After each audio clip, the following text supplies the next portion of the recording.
What's the story, Morning Glory? What's the word, Hummingbird? Y'all, I watched 90 Day Diaries season 5, episode 6, so that you don't have to, because this episode was garbage. Caesar kind of made it interesting. Other than that, the whole episode was garbage.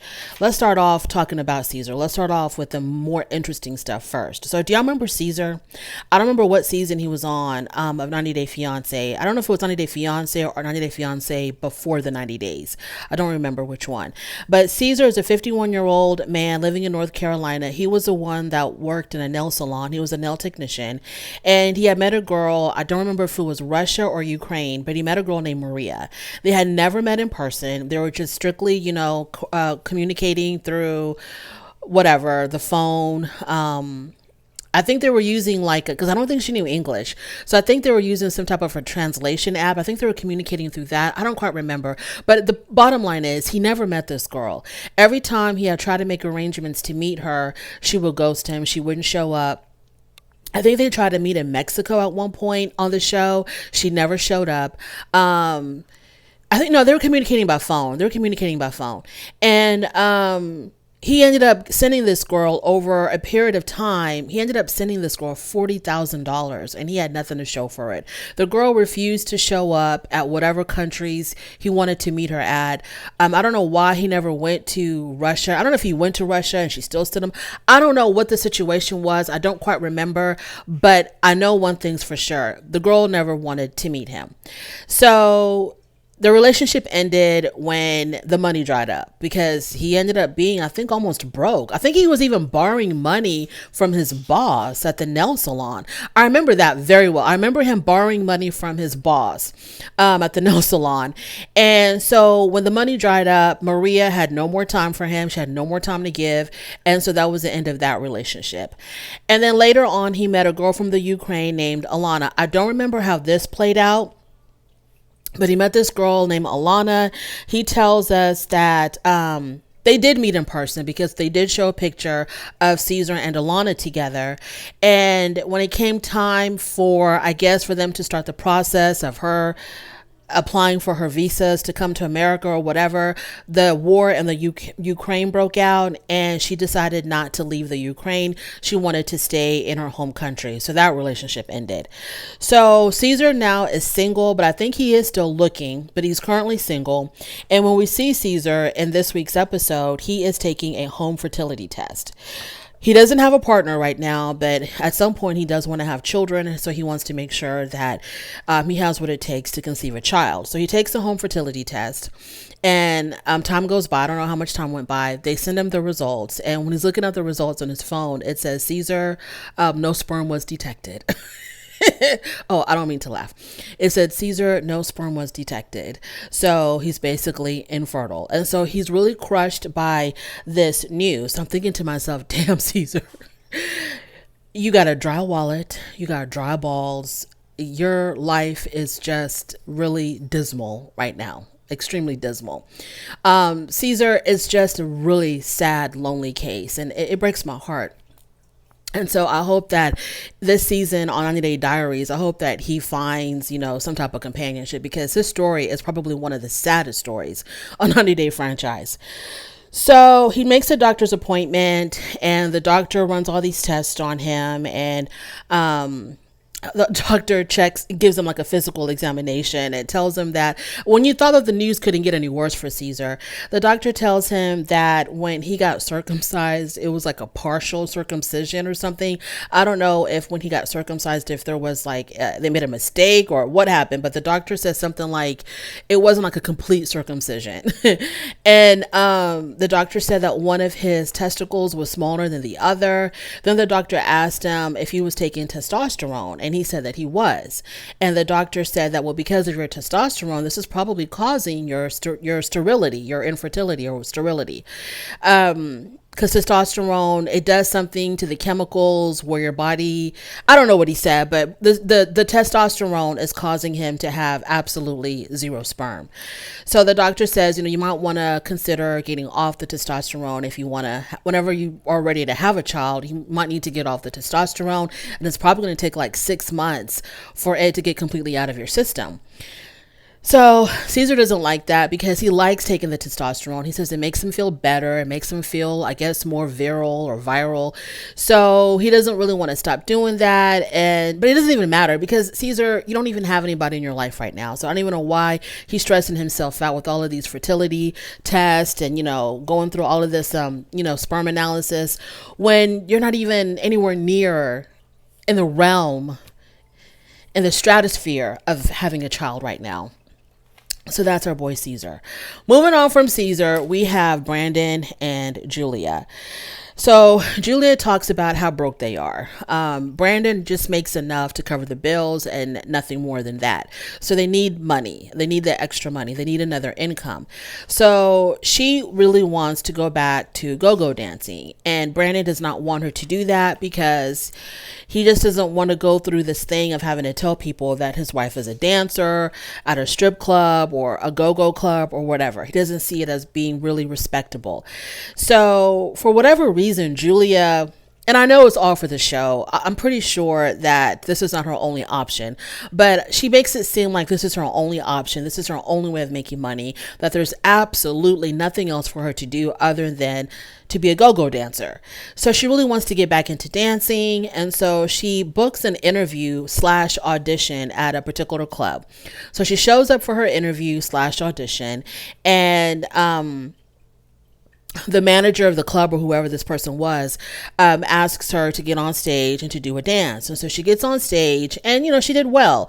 She was slithering around the pole, and the manager said that she was very flexible, that she did have really good dance, but she did a good job. She did well. I mean, for a dancer, a go-go dancer, or whatever the hell she's trying to be, she nailed it. She did fine, but she was out of breath and her legs were hurting. Her thighs were hurting. She said that she needs to get back in shape because, it was a workout for her. And it was a slow dance too. It wasn't even a fast dance. It was a slow dance. And so she gets the job. The manager's like, okay, whenever you're ready, you can start. We want you. You did great. So yeah, the job is yours. So now she has to break it to Brandon that she wants to go back to dancing. So she sets up a really romantic night because she's going to try to seduce him into saying yes. When all else fails, use seduction to convince your man to do what you want him to do. So she's got everything all set up with candles and a massage table. And she starts off by giving him a massage and everything, making him feel really nice and comfortable. And then she drops the bomb on him and she tells him that she had a job interview and she got the job. And that's all she says. And so Brandon is like, oh, wow, congratulations. I'm so proud of you. What kind of job is it? And so then she tells him that it's a job at a strip club and she wants to be a go-go dancer. And he's kind of like, yeah, I don't think I want my wife working at a strip club. And she says, well, it's not really like a strip club, because she said that in Virginia, the manager, I told her this during her interview, that in Virginia, the strip clubs, the girls don't get completely nude. They don't go topless. They don't go bottomless. They wear basically, they can wear as little as what you would see on a public beach. And so it's supposed to be really on the up and up, whatever. It's not sleazy. The girls don't get naked, etc. So she tries to sell this to Brandon that she's not going to be getting nude. And she tries to push the go-go part more than the stripper part. But I don't see how you're going to be making money, wearing your little tight biker shorts and a sports bra. You're going to have to get down to your skivvies in order to make real cash. So he's still like, I don't care what you want to call it. To me, it's a strip club. And the next thing after that, you're going to be doing porn. And she's like, oh, Brandon, that is such a stretch. So he's like, no, we're not going to do that. I don't want you to work in a dance club where other girls are stripping. And then she says, well, I'll also work as a bartender. And he goes, well, if you want to be a bartender, go be a bartender at a bar, not at a strip club. And even though the girls don't get naked, he is not having it. He does not want her to do it at all. But then she tells us that she might still do it even without his consent because they really, really need money. And I don't know what to say because I really don't care. I don't know what to say because, girl, you act like there's absolutely nothing else for you to do. And I think she's like in her I don't know how old she is. I don't know if she's in her late 20s or early 30s or something. There's going to be I don't know why she's still stuck with the whole go-go dancing thing. Maybe she was something, I don't know. Maybe in Russia, she was close to maybe she was really well known as a go-go dancer in Russia, and maybe she has some type of notoriety at this particular club or this particular neighborhood that she worked in. And so she wants to get that, that old thing back. Like she wants to feel that like she's really something, like she's something of a star, or she made a name for herself as a dancer over there. And she wants to reclaim that kind of notoriety. I don't know what it is about Julia and this go-go dancing, because she's been living here for a few years now and she's still stuck on this thing of being a go-go dancer. And I'm like, you can do so many other things.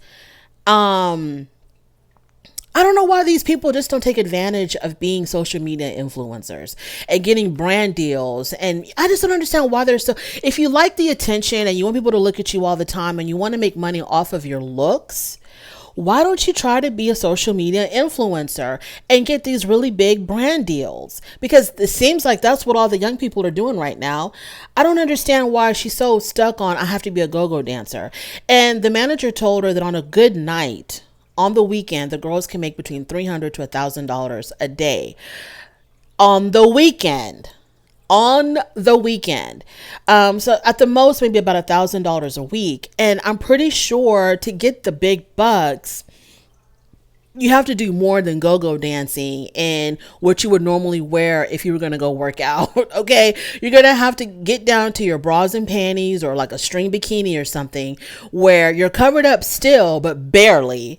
And you're going to have to be doing some serious moves as far as, enticing the men to really drop that money on you. At the end of the day, you're still going to be practically stripping and doing what strippers do to make money. That's how I see it. I could be wrong, but moving on from there, we have Annie and David. Not much going on there.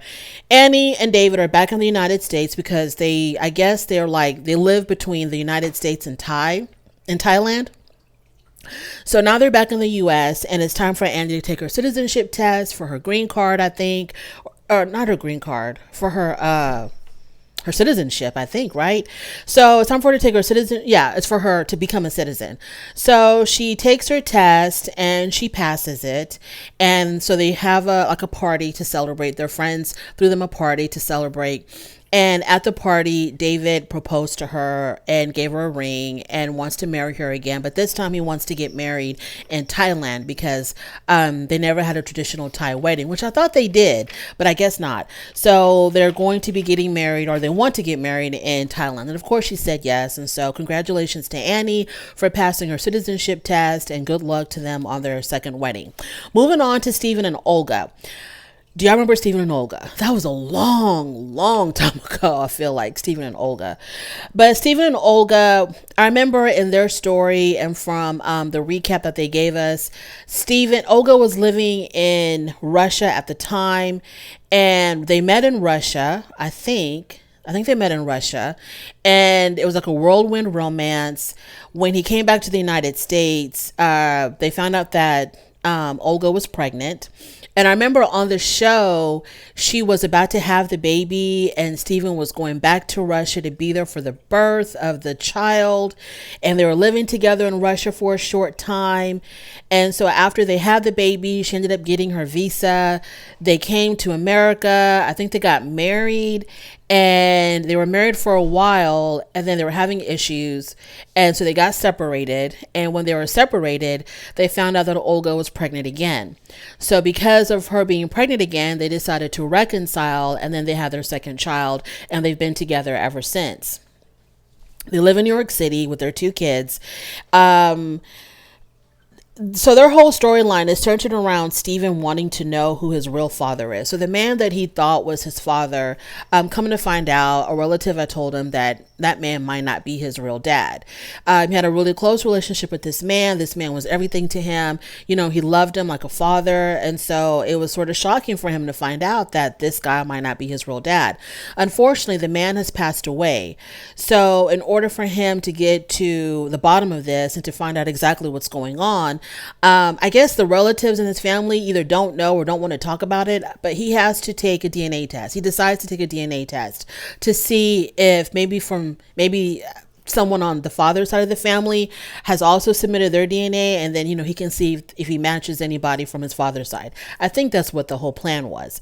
So he takes the test, he gets the results, and I don't even know what the results were. I was so confused and befuddled about whether or not he found out he was related to this man or not. So I really don't know. I think he found like a cousin or something of the family tree that he wants to get in contact with. Y'all, I really couldn't tell if that guy the man who he thought was his dad or not. I have a feeling that it was his dad, based on the genealogy, because Steven says that his mom told him that he was of Irish descent on his father's side, and then he has Irish in him. Y'all, I don't really know what was going on. I don't lead y'all down the wrong path, but I really have no idea. But it seemed like it was indicating that maybe the man who he thought was his father actually is his father. I don't know.